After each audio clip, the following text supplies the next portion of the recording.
আসসালামু আলাইকুম। কেমন আছেন বন্ধুরা? নিশ্চয়ই ভালো আছেন। আজকে আপনাদেরকে আমি কবুতরের মাংস রান্না করে দেখাবো। এটা আমাদের কবুতর, আমার আম্মা পালে কবুতর, আজকে একটা জবে করেছে। কবুতরের মাংস অত্যন্ত রক্ত হয়, যারা দুর্বল তারা কবুতরের মাংস খেলে তাড়াতাড়ি রক্ত বাড়ে। এই যে দেখতে পাচ্ছেন কিভাবে রান্না করি। প্রথমে অনেক পরিষ্কার করে চামড়া ধুয়ে পশম উঠিয়ে পুড়িয়ে নিয়েছে, আমার আম্মা পরিষ্কার করে ধুয়ে দিয়েছে। তারপর পেঁয়াজ, তারপরে কাঁচামরিচ দেখতে পাচ্ছেন, তারপরে এই যে গরম মশলা, তেজপাতা, দারচিনি, লবঙ্গ সব এখানে আছে, এখানে দিয়ে দিয়েছি।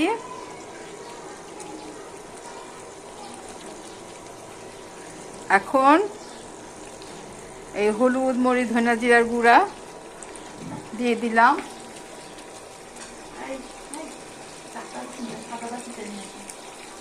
দেখতে পাচ্ছেন এটা রান্না অনেক সহজ, সবাই পারবেন। এই যে আদা রসুন বাটা দিয়ে দিচ্ছি,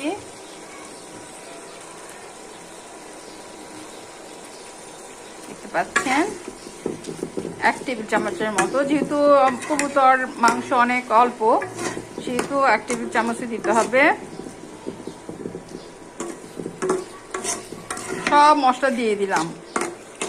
সব রান্নায় অনেক সহজ, শুধু পরিমাণ মতো মশলাটা দিতে হবে, না হলে খেতে ভালো লাগবে না। দেখতে পাচ্ছেন সুন্দর ঘ্রাণ আসছে।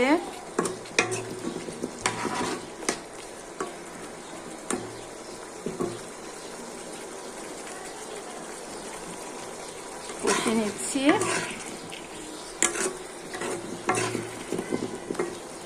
আপনারাও কবুতর মাংস রান্না করে খাবেন, রক্ত হবে শরীরে। যাদের রক্ত কম তারা কবুতর মাংস খাবেন।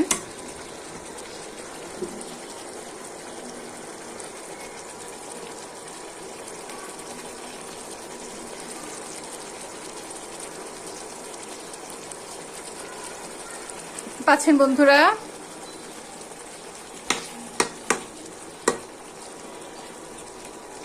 কষিয়ে নিচ্ছি।